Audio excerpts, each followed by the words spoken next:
In today's video, I'm going to teach you how to handle conditional text and variables in InCopy.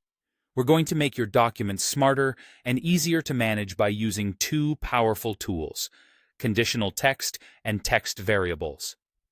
These features let you show or hide different versions of content and automatically insert information that updates by itself, all without rewriting or duplicating text. Let's start with conditional text.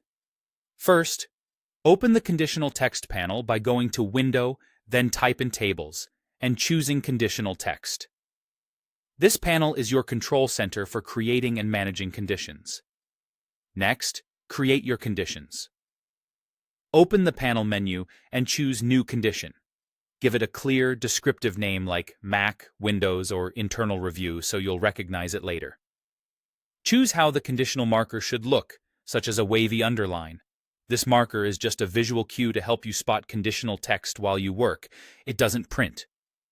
Click OK to save it. Now apply a condition to your content. Select the text you want to make conditional, then click the checkbox next to the condition's name in the panel.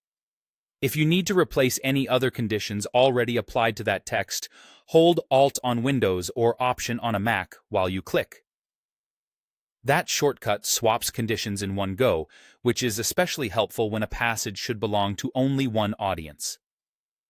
To control what appears in your document, use the eye icons in the Conditional Text panel to show or hide each condition. When a condition is hidden, all text marked with that condition disappears from view and from the document flow. Keep in mind that hidden text is excluded from searches unless you explicitly include it in your Find Change options. So if something doesn't turn up, make sure the condition is visible or adjust your search settings.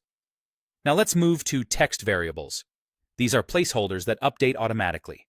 Go to Type, then Text Variables, and choose Define. Click New to create one, or select an existing variable and click Edit to adjust it.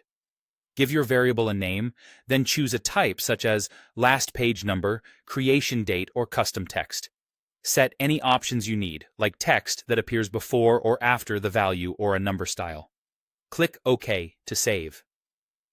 To insert a variable, place your cursor where you want it to appear. Go to Type, then Text Variables, and choose Insert Variable. Then pick your variable.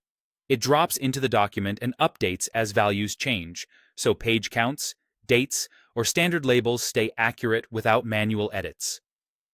Use conditional text for alternate passages and text variables for auto-updating details, and your InCopy workflow becomes faster, cleaner, and far more flexible.